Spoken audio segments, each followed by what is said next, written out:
Legal reporter के सभी video को देखने के लिए लीगल रिपोर्टर को सब्सक्राइब करके बेल आइकन बटन जरूर दबाएं। नमस्कार, लीगल रिपोर्टर में आपका स्वागत है। मैं हूं विप्लव अवस्थी। आज हम बात करने जा रहे हैं 1960-70 के दशक में आया राम गया राम की एक संस्कृति होती थी, यानी कि राजनीतिक दल के जो जनप्रतिनिधि होते थे वो एक दूसरे राजनीतिक दलों में आते जाते थे, उसको ही आया राम गया राम कहा गया। और इसका एक ऐसा ज्वलंत उदाहरण सामने आया कि 1967 में हरियाणा के एक विधायक गया लाल ने 15 दिनों के अंदर 3 दल बदल किए। 1985 में राजीव गांधी की सरकार थी। 1985 में ही ये सब तमाम व्यवस्था को देखते हुए एक कानून बनाया गया जो 10th शेड्यूल में डाला गया, यानी कि दल बदल कानून लेके आया गया। महत्वपूर्ण ये था कि कानून लाने के पीछे का जो सबसे बड़ा मकसद था वो ये था कि एक चुनी हुई सरकार होती है, लोग एक चुनी हुई सरकार को चुनते हैं, उनके प्रतिनिधियों को चुनते हैं और वो अपने लालच में, चाहे पैसे के लालच में, पद के लालच में, उसको छोड़ देते हैं। कुछ इसी तरह का मामला साल दर साल हम देखने को मिलता है। बात गोवा की करें, 2014 में जैसे प्रधानमंत्री नरेंद्र मोदी बने, अगर उस कार्यकाल से लेकर 19-20 तक की बात कर लें तो लगातार गोवा हो, उत्तराखंड हो, मणिपुर हो, अरुणाचल प्रदेश हो, ये सब राज्यों में इसी तरह के तमाम केसेस आए। तो एंटी डिफेक्शन लॉ, दल बदल कानून कितना प्रभावी है या पूरी तरह से जो मकसद था वो इस दल बदल कानून का खत्म हो चुका है? हमारे साथ बातचीत करने के लिए सुप्रीम कोर्ट के सीनियर एडवोकेट दिनेश द्विवेदी जी हैं। दिनेश जी, आपका बहुत बहुत स्वागत है लीगल रिपोर्टर में। दिनेश जी, सबसे पहले मेरा पहला क्वेश्चन आपसे यही होगा, सीरीज है साल दर साल सरकारों में ये हम देखते आ रहे हैं कि विधायकों की खरीद फरोख्त, जहां माइनॉरिटी में सरकार आई या चुनी हुई सरकार के तमाम विधायकों को इधर से उधर किया गया, तमाम लिटिगेशन हुआ। क्या आप मानते हैं कि 1950 में बड़ा जो कदम एंटी डिफेक्शन लॉ को लेकर उठाया था उसका जो मूल मकसद था वो कहीं ना कहीं मूल मकसद ही खत्म होता दिख रहा है? देखिए, जैसा आपने कहा कि जब ये कदम उठाया गया था तो ये मान के उठाया गया था कि हमारे जो विधायक हैं, जो सांसद हैं, इनमें एक कुछ जिसको आइडियोलॉजिकल जिसको कहते हैं, कुछ एक जगह होगी इन सब में जी, जिसकी वजह से ये शायद ये जो तब्दीली आ रही है कानून के जरिए, 10th शेड्यूल के जरिए, शायद उसको कुछ मान्यता दें जी। पर ऐसा नजर आया पिछले 20 साल में, 25 साल में कि शायद वो उन्होंने सोचा था जी, वो शायद अब है नहीं जी। अब राजनीति देखिए, जैसा कि आपने इतने सारे उदाहरण दिए, लेकिन इन सबको अगर आप एनालाइज कीजिए तो राजनीति एक जरिया बन गया है पावर में रहने का, जिससे कि वेल्थ जनरेशन करे। लिहाजा अब आइडियोलॉजिकल बैकिंग नहीं है जी। और आइडियोलॉजिकल कमजोरी की वजह से ही ये कानून जो है छिन्न भिन्न हो रहा है जी। और ये सही समय है कि इसमें तब्दीली, सीरियस तब्दीली आनी चाहिए, क्योंकि जो नजारा हम लोग देख रहे हैं पिछले 5-6 साल में वो वाकई अशोभनीय है, दयनीय है और बहुत ही आपको खिन्न करता है। 60 से 70 पॉलिटिककली हमारे देश के लिए ठीक नहीं है। जी जी। मैं एक रिपोर्ट पढ़ रहा था दिनेश जी, 1963 से लेकर और 77 तक की रिपोर्ट है जो बताती है करीब 4000 ऐसे जनप्रतिनिधि उन्होंने तमाम ट्रांसफर पार्टियों के आपस में किए थे। तो क्या मुद्दा केवल 2014 के आने के बाद इमर्ज हुआ है या 1985 के पहले जैसी स्थिति थी? 1985 के इस कानून और तमाम परिवर्तन, संविधान संशोधन के बाद भी स्थिति ज्यों की त्यों है, कुछ बदला नहीं है, केवल उसके इंटरप्रिटेशन बदल गए हैं। जी, ये हमारे हिसाब से अगर आप देखें तो पहले ये दल बदलने का सिलसिला तो आई थिंक 66, 67, 68 से शुरू हुआ था। चौधरी चरण सिंह वगैरह जो है दल बदल किया था सरकार बनाने के लिए जी। फिर ये आप देखिएगा तो 80 के आते आते जो है हमारे हरभजन वो आपके भजन लाल जी और ये सब जो है कितना इन लोगों ने किया। तो लिहाजा जिस मान्यता और जिस आशय के साथ हम ये कानून लाए थे 10th शेड्यूल का, कि शायद अब लोग विधायक और सांसद अपनी गलतियां रियलाइज करेंगे और शायद ये दल बदल वाला जो प्रचलन है ये कम होगा, पर अब मुझे लगता है कि राजनीतिक पार्टियों ने इसका भी तोड़ ढूंढ लिया है जी। और तोड़ जो है आसान इसलिए भी हो गया है कि जो एब्सोल्यूट मेजॉरिटी की गवर्नमेंट आती है तो लिहाजा उसके एब्सोल्यूट मेजॉरिटी होने की वजह से अब जो वो लोग जो आपको बातें जो आप जो स्थिति बनाते हैं उससे ये है कि आप रिजाइन कर दो, हम आपको फिर चुनाव करवा के फिर जिता लेंगे जी। तो अब तो लोग जो है आपने पहले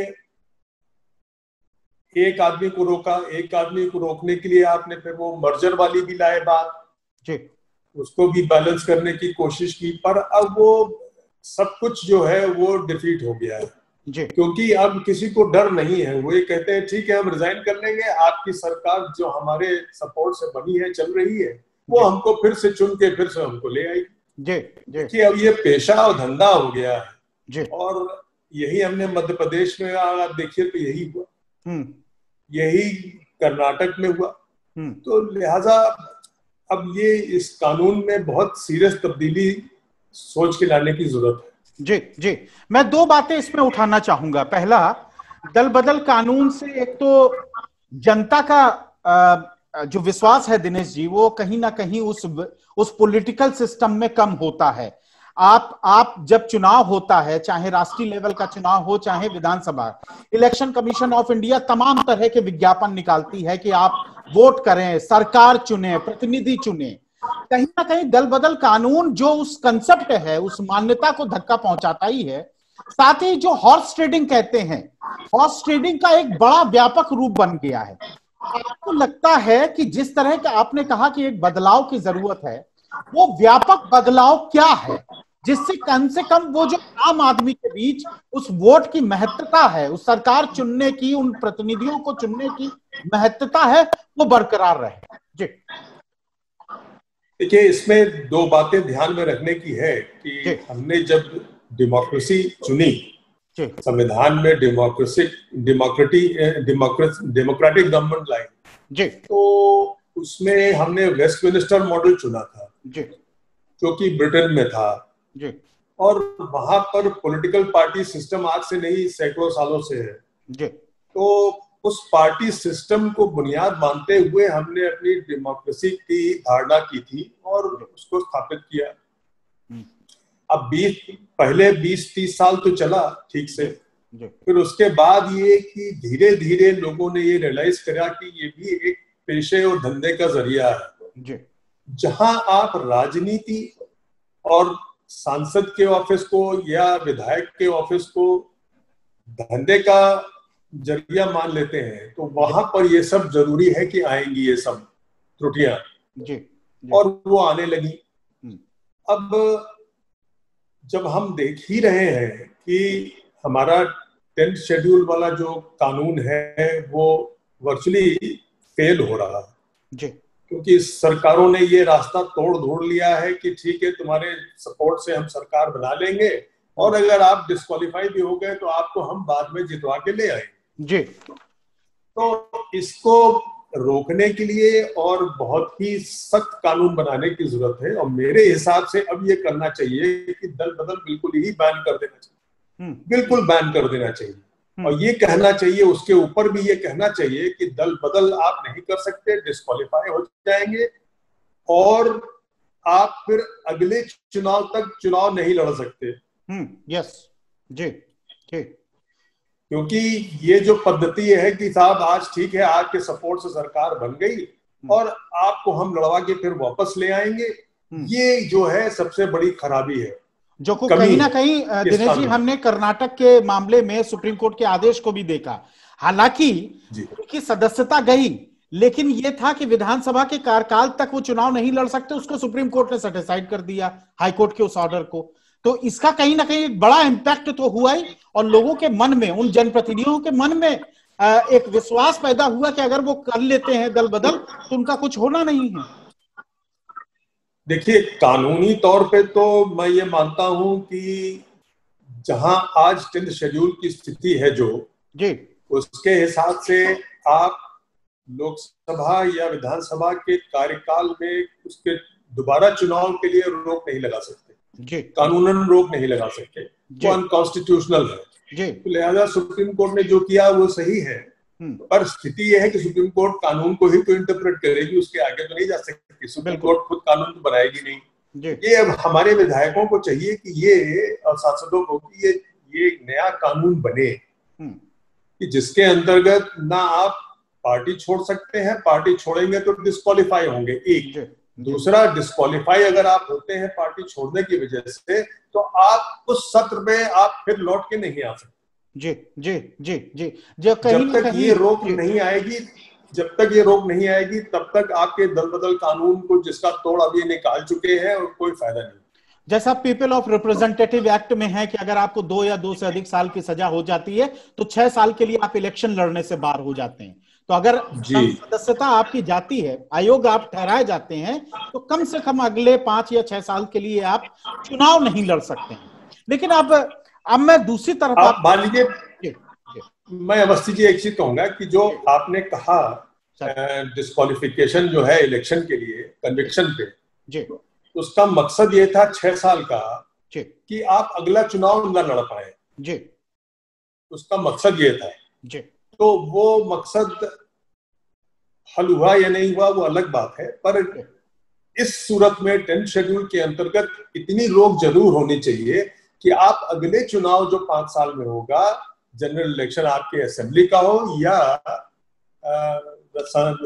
इसका लोकसभा का हो, तब तक के लिए, या राज्यसभा की सदस्यता का चुनाव हो, आप अगले चुनाव तक आप नहीं लड़ सकते। ठीक है, तब तक के लिए आप डिस्क्वालिफाइड है, आपकी एंट्री बार्ड है। जी दिनेश जी, अब इस बहस को मैं आपको उस तरफ थोड़ा सा और आगे की तरफ ले जाना चाहता हूं जो लगातार चाहे कर्नाटक हो, मध्य प्रदेश हो और राजस्थान हो, तमाम ये बहस चली कि आखिर एक पार्टी सिस्टम में, एक party with in the party system में फ्रीडम ऑफ स्पीच और रेस्ट्रिक्शन ऑन डिफेक्शन, ये जो इसके बीच की बड़ी थिन लाइन हो गई है, जो आप राजस्थान में देख रहे हैं कि जिस तरह सचिन पायलट और उनके 19 विधायकों ने एक तरह से पार्टी मीटिंग का केवल बहिष्कार किया है, पार्टी की आइडियोलॉजी का केवल बहिष्कार किया है, जबकि अभी तक दूसरे राजनीतिक किसी दल को नहीं ज्वाइन किया है। अब इस स्थिति में इसका इंटरप्रिटेशन किस तरह हो पाएगा, जबकि वो कह रहे हैं कि हम आपसे असहमत हो सकते हैं, किसी पार्टी के चीफ के साथ असहमत होना उस पार्टी को छोड़ना या उससे अलग होना नहीं होता। तो इसको आप किस फ्रेमवर्क में देख रहे हैं? देखिए, आप अगर देखेंगे 10th शेड्यूल को, तो उसमें क्लॉज 2 और 3 है, 2, 1A और B। जी बिल्कुल। तो जो 1A है वो ये कहता है कि आपने अपनी सदस्यता को वॉलंटरली छोड़ दिया है, गिवन अप द मेंबरशिप कहता है। अगर आपने मेंबरशिप छोड़ दी है तो आपकी सदस्यता रद्द हो जाएगी सभा में। तो मेरे हिसाब से इसका इंटरप्रिटेशन ये है, अगर इसको आप जो अगला क्लॉज है उसके कॉन्टेक्स्ट में देखेंगे, तो आपने अपनी मेंबरशिप ऑफ पॉलिटिकल पार्टी छोड़ी है, not the house, not in the house. Ji.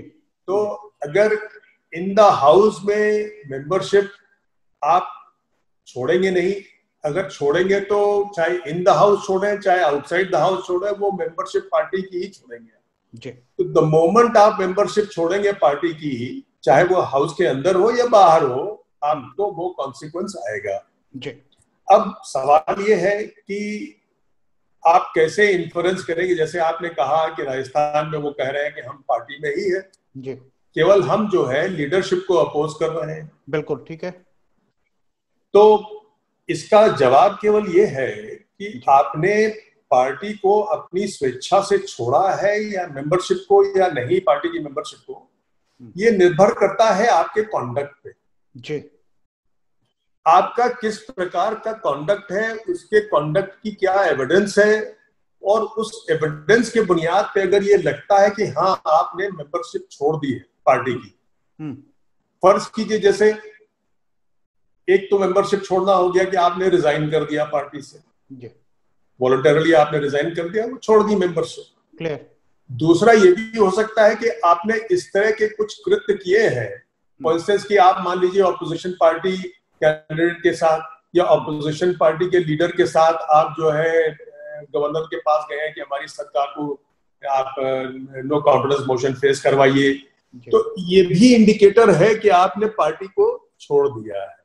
Conduct जो है आपका शो करता है। फॉर इंस्टेंस आप मान लीजिए एक और ले लीजिए उदाहरण, आप फर्ज कीजिए कि ऑपोजिशन लीडर्स के साथ आप जो है किसी मंच पे खड़े होके आपने जो क्रिटिसिज्म किया और कहा कि साहब सरकार बदलनी चाहिए आपकी पार्टी की, तो ये कॉन्डक्ट इंडिकेट करता है कि आपने जो है वॉलंटरली अपनी मेंबरशिप खत्म कर दी है पार्टी की। तो एक कॉन्डक्ट भी एस्पेक्ट है जिससे कि ये इन्फ्रेंस जो है ये निष्कर्ष निकाला जा सकता है।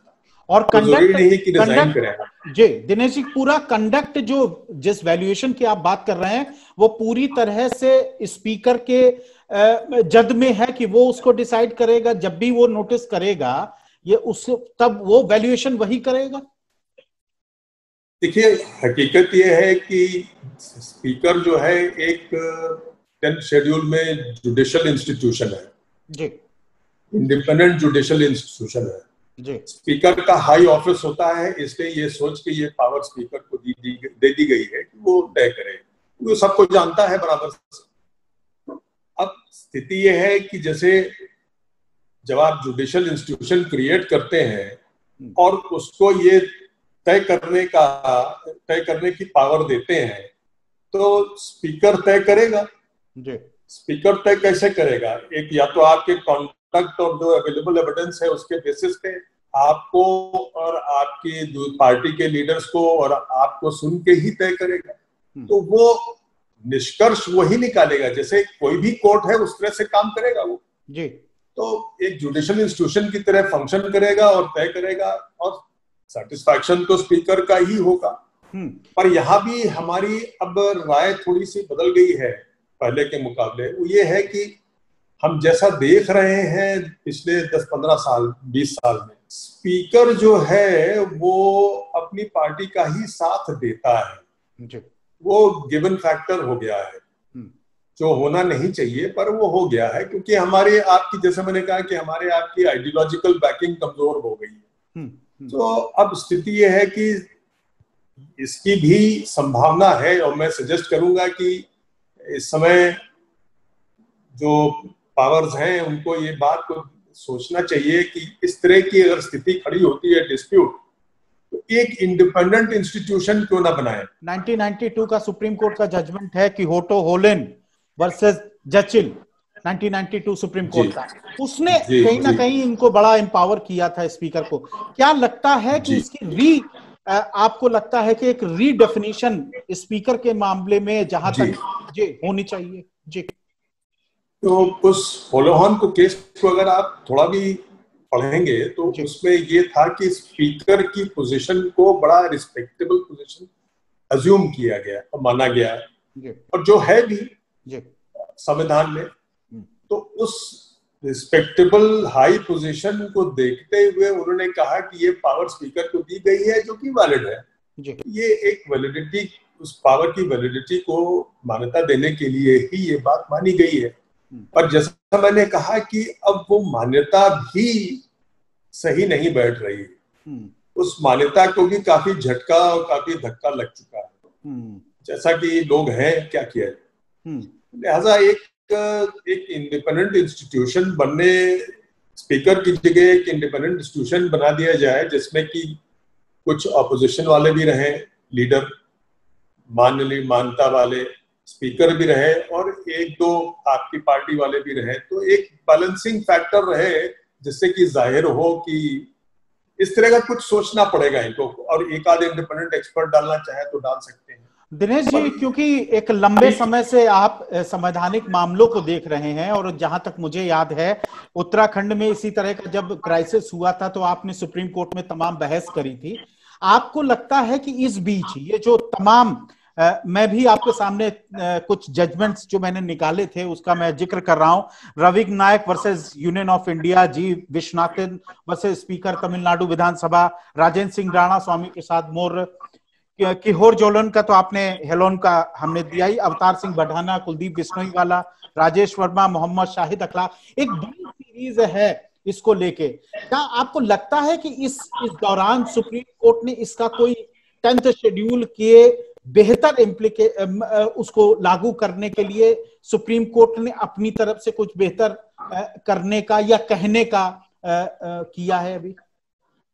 देखिए, सुप्रीम कोर्ट के पास अपने पास तो उनके अपनी कुछ पावर तो नहीं है इस सिलसिले में, क्योंकि संविधान है, संविधान में तो अमेंडमेंट ही करना पड़ेगा जो सुप्रीम कोर्ट नहीं कर सकता। बिल्कुल। पर सुप्रीम कोर्ट ने 1-2 केसेस में इस तरह के ऑब्जर्वेशंस दिए हैं कि ये सिस्टम फेल हो रहा है, इसको रीलुक की जरूरत है, फिर से दोबारा अच्छी तरह से देखने की जरूरत है। ये तो सुप्रीम कोर्ट ने कहा है कुछ केसेस में, और जैसा कि हम देख भी रहे हैं कि इसको फिर से देखने की जरूरत है।